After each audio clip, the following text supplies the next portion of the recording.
যে রক্তের সম্পর্ক কখনো পৃথিবীতে স্বার্থপর হতে পারে না রে ভাই, পারে না। আচ্ছা দাদা, সত্যি বলেছো। তবে দেখো না গো, কি লেখা রয়েছে সেই পত্রে। কি লিখেছে জানিস ভাই? কি গো? চরণে পিতা মাতা এবং সমস্ত ভ্রাতাদের রইল এই হতভাগিনী বিহুলার শত শত প্রণাম। আহ, তাই শ্রী শ্রী প্রজাপতি ঋষির আশীর্বাদে রক্তি মালকের ঝর্ণা ধরার সাথে সাথে উজানিতে বেজে উঠল শঙ্খ, ছড়িয়ে পড়ল উলধ্বনি, সানাই বেজে উঠল মহামিলনের সুর, উচ্চারিত হলো পবিত্র বেদ মন্ত্র, যদিদাং হৃদয়ং মম তদিদাং হৃদয়ং তব। এরই সাথে সাথে আমার সীমন্তে সিঁদুর পড়ল। আমার শ্বশুরে ঠাকুরের প্রতিজ্ঞা পূরণার্থে সেই নিশিতে আমি ছুটে গেলাম আমার চম্পকনগরে। চম্পকনগরে পা রাখতে না রাখতেই ছুটে এলো লক্ষ লক্ষ দাসী।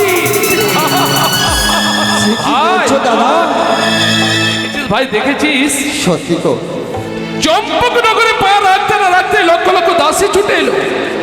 আজ যদি সত্যই পাখির মতো ডানা হতো, আজ আমরা উড়তে উড়তে যেতাম ওই চম্পকনগরে। চম্পকনগরে গিয়ে বলতাম, বেহুলা সত্যি তুই সৌভাগ্যবতী। তারপর আর কি লিখেছে জানিস ভাই? কি লিখেছে গো? তারপর সেই নিশিতে ছুটে গেলাম আমি সাঁওতালি ভূতরের রোহবাসর ঘরে। সাঁওতালি ভূত? প্রথম প্রহরে কেটে গেল আমার পাশা খেলতে খেলতে, দ্বিতীয় প্রহরে কেটে গেল আমার গল্প করতে করতে, তৃতীয় প্রহরে কেটে গেল আমার রন্ধন করতে করতে, ছুটে এলো চতুর্থ প্রহর। দাদা থমকে গেলে গেল তো পড়ো না গো। চতুর্থ প্রহরে কি হলো? আর আমি উচ্চারণ করতে পারবো না রে ভাই। কেন দাদা, কেন? তারপর কি লিখেছে জানি? কি গো? চতুর্থ প্রহরে কোথা থেকে ছুটে এলো কাল নাগিনী। কালে নাগিনীর বিষাক্ত ছোবলে হারিয়ে গেল আমার প্রাণপতি। আমি আমার প্রাণপতিকে একাকে নিয়ে ওই দুরন্ত সাগরে নিয়ে ভেসে যাচ্ছি দেবতা নগরে। এটি বেহুলা।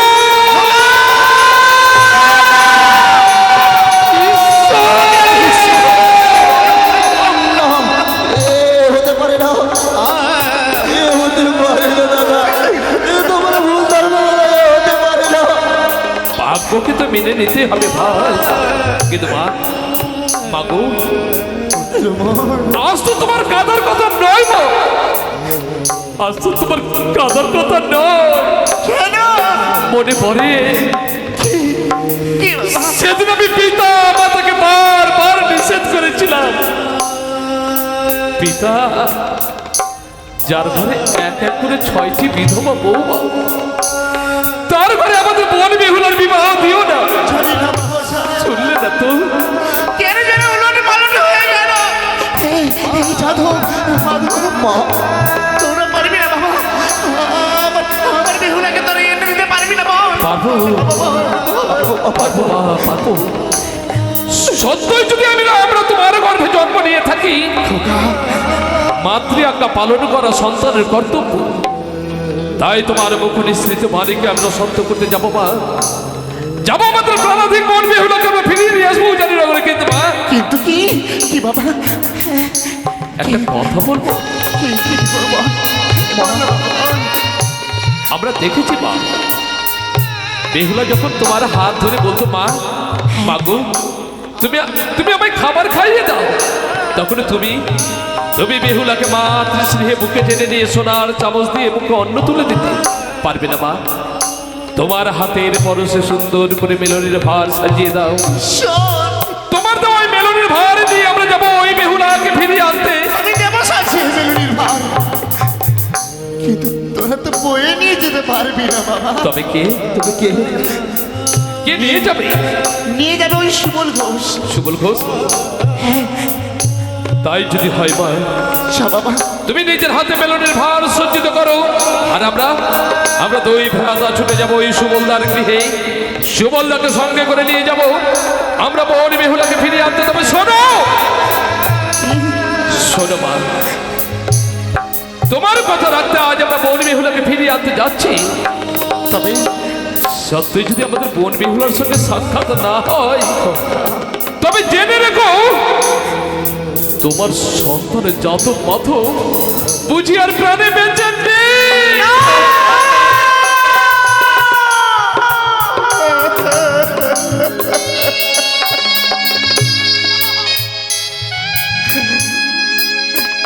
তুমি আমায় কোন পরীক্ষা নিচ্ছ ঠাকুর? কোন পরীক্ষা নিচ্ছ?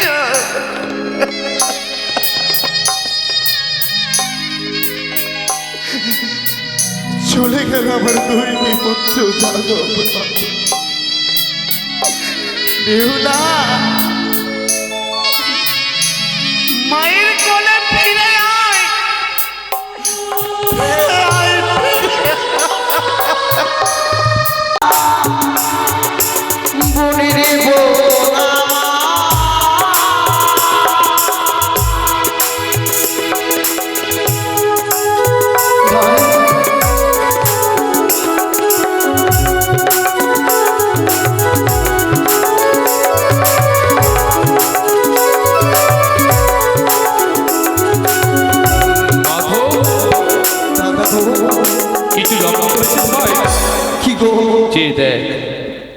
দুরন্ত সাগরে মাঝে মনে হচ্ছে সোনার রবি তার সোনার কিরণ ছড়িয়ে দিয়েছে। মনে হচ্ছে মাঝে নদীর মাঝে এক মঞ্জুস ওই ঢেউ ঢেউয়ের তারায় টলমল টলমল করছে। তবে কি ওই কলার মঞ্জুস আমাদের মনে বেহুলা আছে? ডাকতে ভাই ডাকতে, তুমি বেহুলা।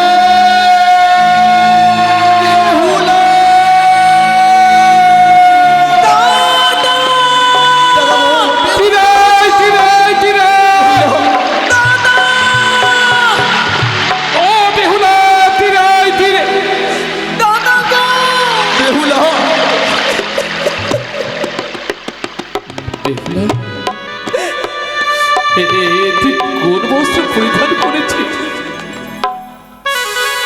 তোকে যে রঙিন বস্ত্র ছাড়াই শ্বেত বস্ত্র মানায় না রে। দাদা,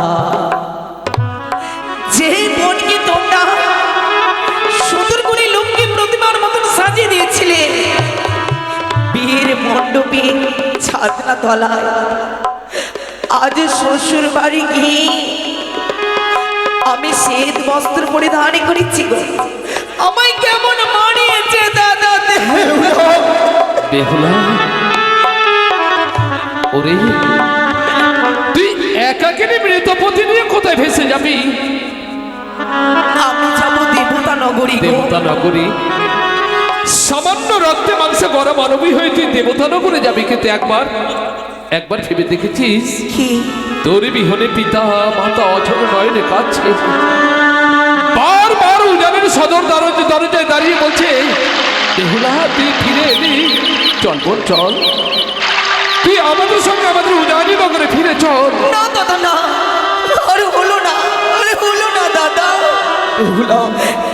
কারণ কতই আশা ভরসা করে আমার বিয়ে দিলে, সত্যি রে, শেষে আমার একটি দুর্দশা হলো গো দাদা। কি আমার দুর্দশা হলো। বড় আশা করে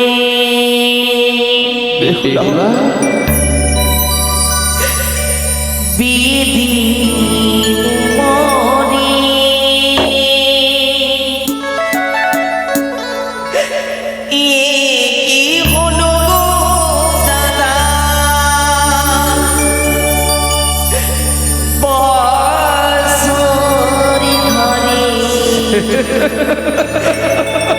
দাদা বাসরে ঘরে বড় আশা করে বিয়ে মরে, হলো দাদা বাসরে ঘরে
ভাগ্যের কাছে হেরে গেছিস বলে তুই কাঁদছিস।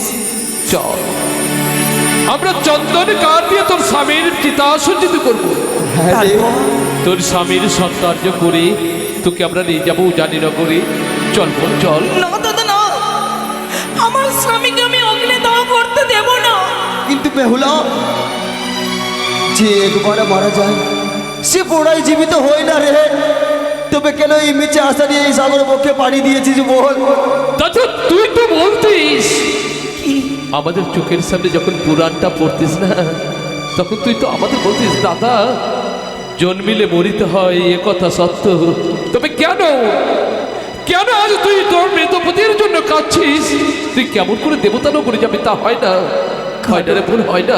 চল চল আমাদের সঙ্গে চল। না দাদা, জন্ম যার মৃত্যু তার কথা সত্য, কিন্তু তোমরাই তো আমায় শিখিয়ে দিয়েছিলে বলবি না,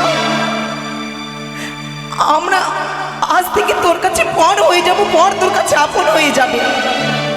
স্বামী স্বর্গ, স্বামী মর্ত, স্বামী পাতালে, স্বামীর মরণে নারী জীবনে বিপদ। ও আমার স্বামী তো আমার অলঙ্কার। কিন্তু এতদিন জানতাম নদীর জলকে যেমন দুভাগ করা যায় না, তেমনি ভগ্নী ভ্রাতার সম্পর্ক কখনো বিনষ্ট হয় না। কিন্তু আজ আজ তোর মধ্যে এত তত্ত্ব জ্ঞান। আচ্ছা তুই তবে আমাদের সঙ্গে যাবি না? না। কেন? আমাদের কথা নাই বা ভাবলি? একবার পিতা মাতার কথা ভেবে দেয়। যেই মাতৃ জঠনে তোর জন্ম, সেই মা যে তোর বিহনে আজ উন্মাদিনী, সে যে পাগলিনী। দাদা গো, ভগবান তুল্য আমার শ্বশুর ঠাকুর, আমার শাশুড়ি মা। আমি সারা চম্পকনগরবাসীকে কথা দিয়েছি, দেবতা নগরের স্বামীর প্রাণদান আমি ফিরিয়ে নেব। ওই মুখে তুই তোর শ্বশুরের ঠাকুরের কথা উচ্চারণ করবি না। কেন? কারণ তোর শ্বশুর ঠাকুর যে এত নির্দয়, এত পাষাণ, আজ আমরা জানতে পারলাম। পাষাণ না হলে কখনো তোকে এমনি করে কলার মাজুস করে ভাবতে দিতে পারতো না। ভগবান তুল্য আমার শ্বশুর ঠাকুরকে অপমান করিও না। কেউ চাইনি যে আমি সাগর সঙ্গমে বেঁচে যাই, আমি নিজের ইচ্ছায় বেঁচেছি। বেহুলা, আমরা তো চাই না রে তুই অকুল সাগরে ভেসে যা। তাই বলি বোন, আমাদের সঙ্গে ফিরে চল বোন, ফিরে চল। ও ফিরে চলো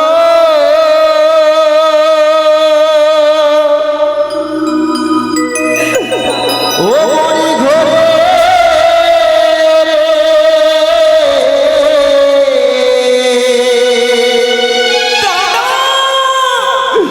সাদেরি বেহুলা বলি রে।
যে নন্দিনী, শাখার বিনিময়ে তোকে সুন্দর করে স্যাকদাকে ডেকে নির্মাণ করবো স্বর্ণ কঙ্কর।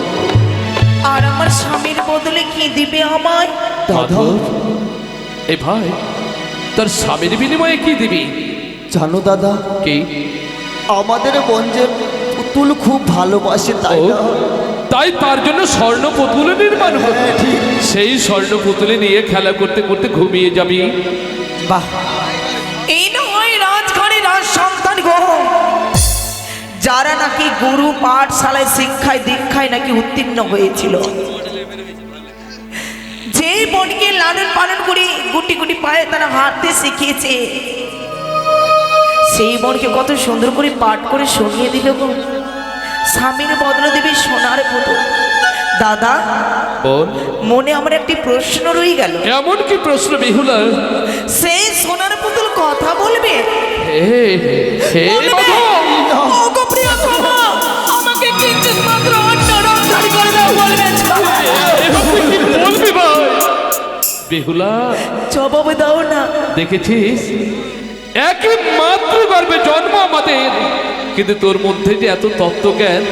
আজ যদি আমরা বয়সে তোর চাইতে ছোট হতাম, কি করতাম জানিস? কি গো? তোর চরণে ঠাই নিয়ে বলতাম, বেহুলা সত্যি তুই ধন্য। না, বেশ, তুই যখন ফিরে যাবি না, আমরা তোকে আর নিষেধ করবো না, কিন্তু কি? মা সুন্দর করে মায়ের হাতের পরশে তোর জন্য মেলনের ভার সাজিয়ে দিয়েছে। আয়, আমরা তোর মুখে মিষ্টি মিষ্টান্ন তুলে দিয়ে আয় আয় আয়। মা পাঠিয়েছে আমার জন্য দাদা। হ্যাঁ রে। দাও, আমি সে অন্য ভজন করবো। আয়। দাও দাও দাও। না, কি আমি এত বড় কি করে অন্যায় করতে চলেছি? বেহুলা, না কেন বেহুলা? খাবে না? না, কিন্তু কেন? বাসর ঘরে স্বামীর জন্য অন্ন রন্ধন করেছিলাম, স্বামীকে আমি সেবা দিতে পারিনি। আমি আমার স্বামীর আগে কি করে অন্ন ভজন করব? বেহুলা, মাধব, দাদা গো, আজ যদি মায়ের মেলনের ভার আমরা উজানি নগরে নিয়ে গিয়ে মাকে বলি, মা আমাদের বোন বেহুলার সঙ্গে সাক্ষাৎ হয়েছিল, আমরা বেহুলাকে অনুরোধ করেছিলাম, কিন্তু আমাদের অনুরোধ রাখেনি, মাঝে বড় দুঃখ পাবে, তাই মাঝে বড় কষ্ট পাবে, তাই বলি এই কি করবো বলো? মায়ের দেওয়া ওই মেলনের ভার ওই দুরন্ত সাগরে বিসর্জন দে ভাই। বেশ দাদা, বেশ। তোমার কথা মতো ওই বিরানির ভারকে আমি গঙ্গার জলে বিসর্জন করলাম। কেন দাদা? বাধা কেন দিলি? এটাই তো তুই চেয়েছিস, কেন বাধা দিলি? না না দাদা, না, এই আমি চাই না। আমরা তো আর মাকে কষ্ট দিতে পারি না, তবে এই মেলনের ভার কি করবো? মায়ের তো মেনে ভার আমি অপমান করব না, আমি ভজন করবো না, কথা সত্য। তবে এই নদীর কিনারে গর্ত করে চাপা দিয়ে দাও, আজ থেকে থাকবে এই ঘাটের নামে চাপাতলা ঘাট। তাই যদি হয় ভাই মাধব, দাদা গো। ওই চাপা গাছের নিচে নিচে রেখে দে ভাই। কিন্তু দাদা। বেহুলা, তুই যখন অসীম সাহস নিয়ে ভেসে যাবি, যা, তোকে তোকে আমরা অনুমতি দিলাম। দাদা, আমায় আশীর্বাদ দেবে না? বাধা কেন দিলি? আশীর্বাদ কেন দেব না বল? ভাই মাধব, দাদা গো, আমাদের হৃদয়ের এক প্রান্তে বসিয়েছিলাম আমাদের বোন বেহুলাকে।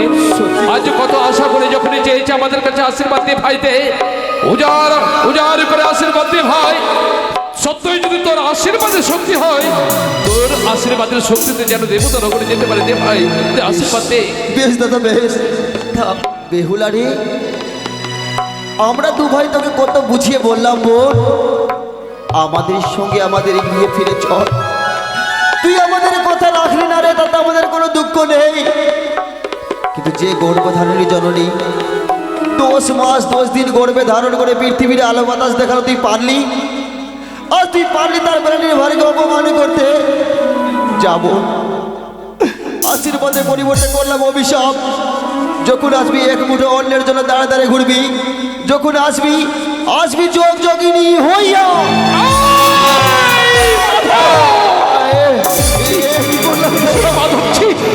আমি যে অভিশাপ দিতে চাই। তুই বড় দুঃখ পেয়েছিস, তাই না রে? দুঃখ আমি যে চাইনি। আজ তুই চেয়েছিলি আশীর্বাদ, কিন্তু আশীর্বাদের বিনিময়ে ভাই তোকে দিয়েছে অভিশাপ। কিন্তু কিন্তু বিশ্বাস কর, আমরা যে তোর গুরুজন, এ তোর জীবনে আশীর্বাদ, এ তোর অভিশাপ নয়। কেন জানিস? সত্যি যদি তোর যোগকে না ফিরিয়ে পাস, তুই কেমন করে যোগিনী হবি? যা, তোর উদ্দেশ্যে তুই তোর প্রাণ দেবতাকে নিয়ে দেবতা নগরে ছুটে যা। যেদিন দেবতা নগর থেকে ফিরে আসবি, সবাই যেন তার সঙ্গে চিৎকার করে আঙুল দেখে বলে, ওই তো, ওই সেই সীতা দ্রৌপদী অহল্যার মতো তুমি যে সতী বেহুলা। বিদায়। কাল বৈশাখী ঝড়ো হাওয়া উথাল পাথা নদীর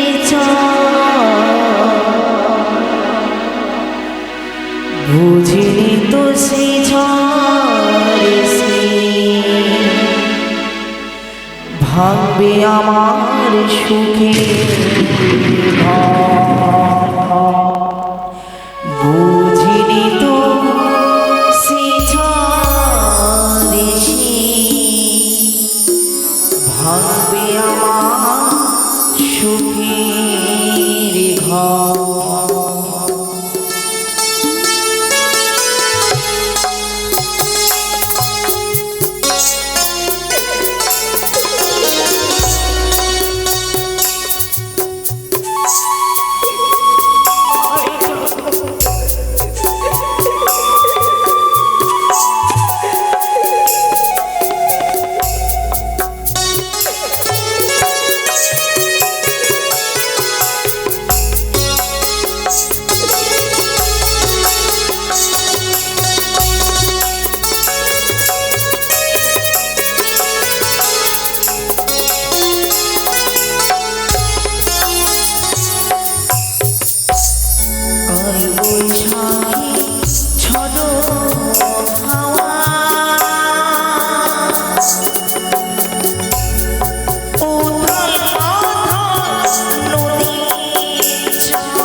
তো সৃজন এসে ভাঙবে আমার সুখের ঘর বুঝলি তো সৃজন এসে ভাঙবে আমার সুখের ঘর বুঝলি তো সৃজন এসে ভাঙবে আমার সুখের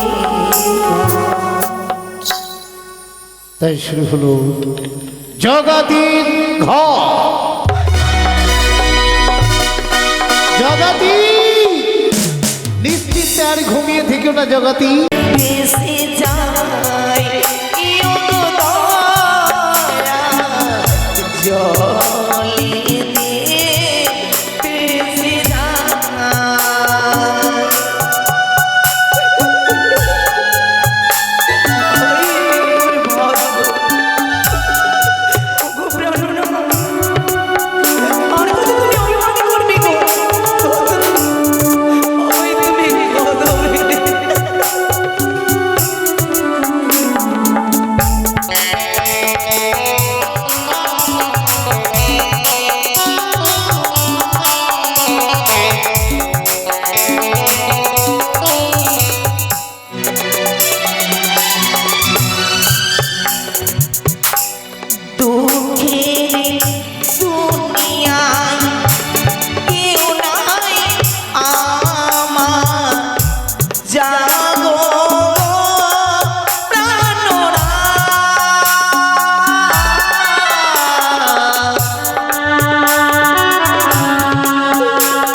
আমি কিসের শব্দ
ওই নদীর ধারে ধারে গ্রামে গঞ্জে আমি ছুটে গেলাম, কোথাও আমি ওই নরবলি পেলাম না।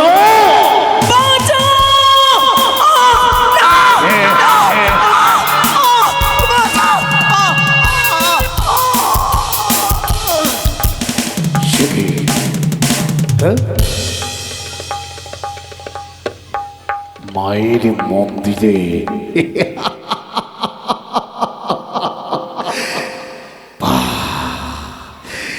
হে বেজি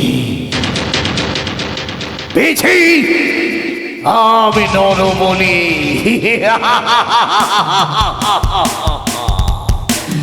গ্রামে গঞ্জে আমি বনে জঙ্গলে তন্ন বিতন্ন করে খুঁজলাম, কিন্তু কোথাও আমি নরবলি পেলাম না। জয় তারার নাম নেই।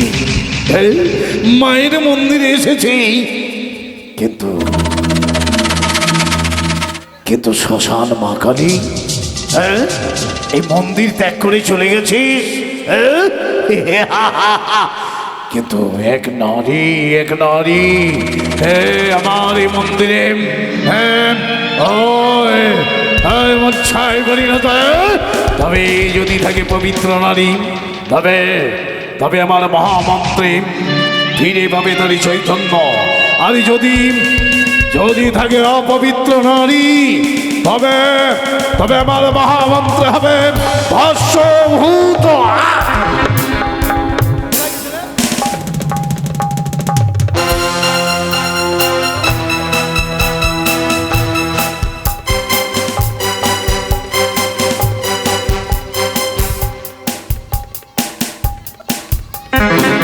চৈতন্য ফিরিয়ে দেব। ও চমন্ড কলি কলি খুব খড়ি অন্য মরণি। ও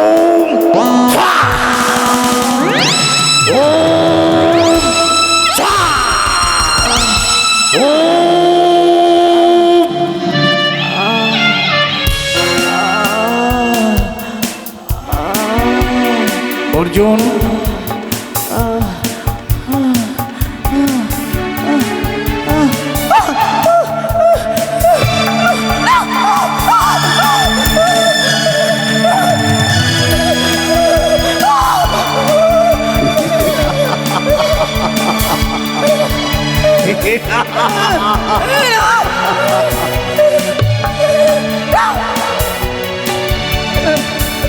সে কি তোর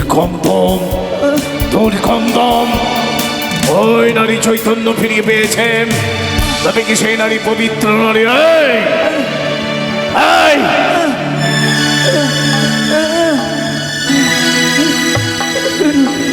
থরো কাঁপছিস কেন? আমার কাছে এসো না, আমার কাছে এসো না, আমার কাছে এসো না। কিসের ভয়?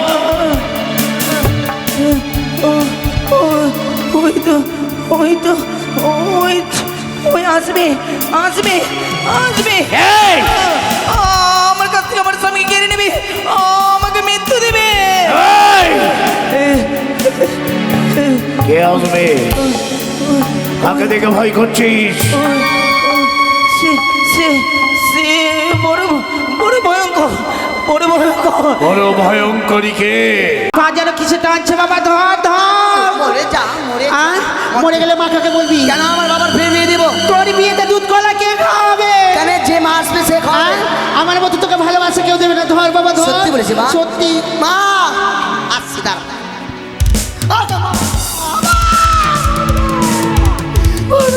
মাসিমা, মাকে ভূত গে তারা ভূত নয়, এই যে মাসি বলেছে। দেবে, বহিন বেটি আছে গে। হ্যাঁ আমার বহিন বেটি। কে মা তুমি? আমি কাপড় কালা গোছাচ্ছি। আমি বলে জনমী দুঃখিনী বড়ই অমাগিনী। শোনো মা, তোমার সত্য পরিচয় বলে খুব ভালো হতো। মাসিমা, হ্যাঁ আমি তোমার কাছে কিছু চাইতে এসেছি। এমন কি জিনিস চাইবে মা তুমি আমার কাছে? ও প্রাণীর মাসি গো,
মাসিমা শোনো মা, আমি বলি মাসি মাগো পরিচয় দেব কি বা?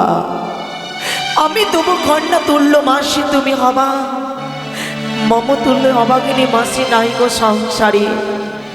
অস্থিপুঞ্জ বাধা আছে মাসি মান দাস পরে, আজ্ঞা যদি করো মাসি তো অবস্থানে বাঁচায় দেহ কাণ্ডারি আপনারই গুণে। পুত্রকে মারিয়া তুমি দিলে কি জীবদান, হ্যাঁ মা। ত্রিজগতে কেউ নেই মাসি তোমারই সমান। স্বর্গেতে